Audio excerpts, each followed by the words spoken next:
Good morning friends, कैसे हैं आप सब।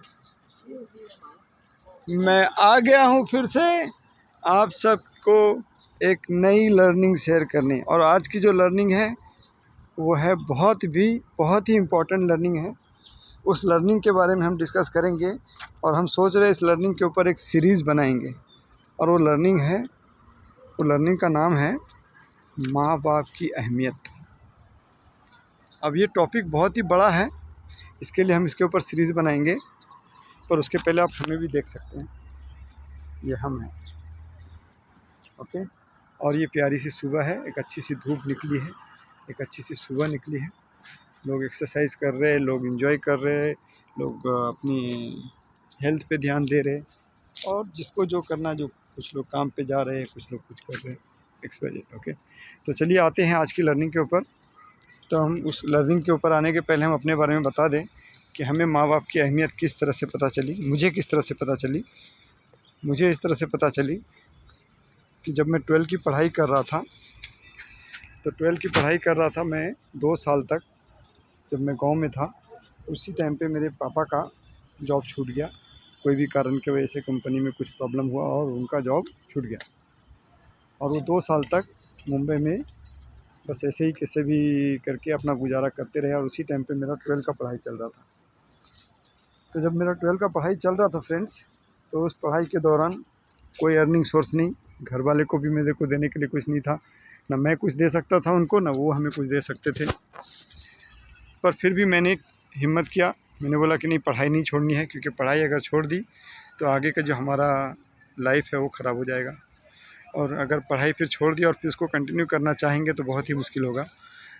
तो छोटा सा मैसेज आपको ये सिर्फ देना चाह रहे हैं कि हमने हिम्मत नहीं हारी।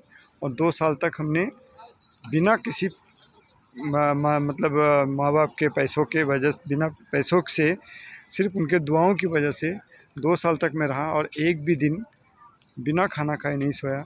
जिस दिन भी खाना नहीं बनाता था या किसी कारण से खाना नहीं बनता था, तो कोई ना कोई दोस्त लेके आ जाता था खाने के लिए, और मैं अच्छी तरह से रहा। और उसका कारण एक ही था कि माँ बाप का दुआ साथ में था। बीच में मैंने 2 साल के बीच में मैंने एक बार पत्र एक लिखा, लेटर लिखा माँ बाप को कि आप हमें कुछ नहीं देते हैं, चलिए कोई बात नहीं, कम से कम दुआ देते हैं, उसकी बदौलत हम जी रहे हैं। तो उनके आँखों से आंसू भर भर के आंसू आ गए, और मेरे भी आँखों में आंसू आ गए कि वो कुछ हमें नहीं दे पा रहे, हम उनको ऐसा बोल रहे हैं। हमें देना चाहिए एक्चुअली, हम उनको क्या दें, वो हमें क्या देंगे, क्योंकि उनके, मेरे पापा का ऑलरेडी काम छूटा था और वो बहुत परेशानी में थे। किसी तरह से घर चलाए उन्होंने, बहुत तकलीफ़ किए, बहुत तकलीफ़ किए। यहाँ तक कि सर पे समोसे का वो पत्ती होता है, जो मुंबई में जो लोग रहते हैं उसको पता होगा कि समोसे का पत्ती क्या होता है, वो सर पे लेके गए, ट्रेन में लेके गए। मतलब बहुत तकलीफ़ें झेले, बहुत लोगों की बातें सुनी, बट फिर भी हिम्मत नहीं हारे। फिर से उनका भी काम लगा। फिर से 2 साल के बाद जब मैं मुंबई आया, मुंबई आने के बाद मैंने भी काम पकड़ा। मैंने भी सुबह 9 बजे से रात के 12 बजे तक डॉक्टर के यहाँ जॉब करता था, और उस पैसे से भी घर चलता था। फिर पापा का काम लगा, फिर धीरे धीरे करके हम लोग की गाड़ी आगे बढ़ी। तो कहने का मतलब सिर्फ इतना है फ्रेंड्स, कि माँ बाप की दुआएं आपके साथ अगर है, तो आप दुनिया की कोई भी मुश्किल को आप हासिल कर सकते हो। और उस मुश्किल को हासिल करने के लिए, उस मंजिल को हासिल करने के लिए सिर्फ़ और सिर्फ आपको ज़रूरत है तो उनसे अच्छी तरह से पेश आना, माँ बाप से अच्छी तरह से पेश आना, माँ बाप की बातों को सुनना। माँ बाप आपके दुश्मन नहीं होते हैं, माँ बाप आपके दोस्त होते हैं। और एक वही वो होते हैं जो बिना किसी भी मतलब के आपसे प्यार करते हैं। बाकी पूरी दुनिया आपकी, जितनी भी पूरी दुनिया हो, चाहे आप किसी को भी बोल दो, वो सारी दुनिया आपसे मतलब के लिए प्यार करेंगे, ना कि आपसे बिना मतलब के प्यार करेंगे। बिना मतलब के आपसे आपकी वो दिखाएंगे, सहानुभूति दिखाएंगे। तो इस माँ बाप ही ऐसी हस्ती है कि जो खुद भूखे रह जाएंगे, बट आपको भूखा नहीं छोड़ेंगे। और वही आज हमारे साथ भी है, अल्हम्दुलिल्लाह। माँ बाप को हमारे सलामत रखे, उनको अच्छी तरह से रखे। और जिनके माँ बाप नहीं हैं, वो इस चीज़ को अच्छी तरह से समझ पाएंगे जो मैं बोल रहा हूँ, कि माँ बाप की अहमियत क्या होती है।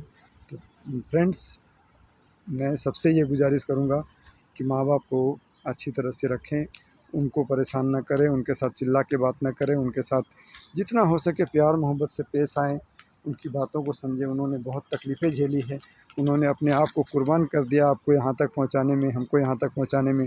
तो उनको जो भी हो सके, आपसे जितना भी हो सके उन्हें प्यार दें, उनको उनका प्यार लें और उसी उनके दुआओं से आप आगे बढ़ते चले जाएंगे। अगर वो आपको दुआ दे दें तो दुनिया की कोई भी ताकत आपको आगे बढ़ने से नहीं रोक सकती।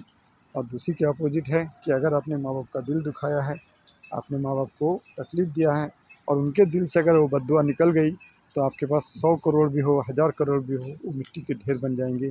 क्यों? क्योंकि माँ बाप की दुआ भी काम करती है, माँ बाप की बद्दुआ भी काम करती है। बट कोई भी माँ बाप अपने बच्चे को बद्दुआ नहीं देता जल्दी, जब तक कि उसका उस तरह से उस हद तक दिल नहीं दुखे।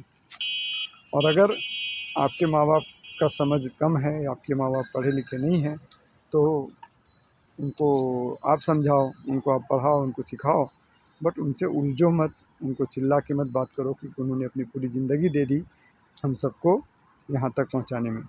तो इसी छोटी सी लर्निंग के साथ आज की वीडियो को मैं एंड करता हूँ। हो सकता है थोड़ा सा ज़्यादा वीडियो लंबा हो गया, 6 मिनट का हो गया। तो फ्रेंड्स, अपने माँ बाप की कदर करें और इसके ऊपर हम सोच रहे सीरीज़ बनाएंगे, तो वो सीरीज़ कंटिन्यू करेंगे, फिर उसके बाद हम आपको आगे की लर्निंग देंगे। Okay friends, have a nice day, thank you so much. And अपनी भी ध्यान रखें, अपने माँ बाप की भी ध्यान रखें, बच्चों की भी ध्यान रखें। And have a great day. जय हिंद, जय भारत।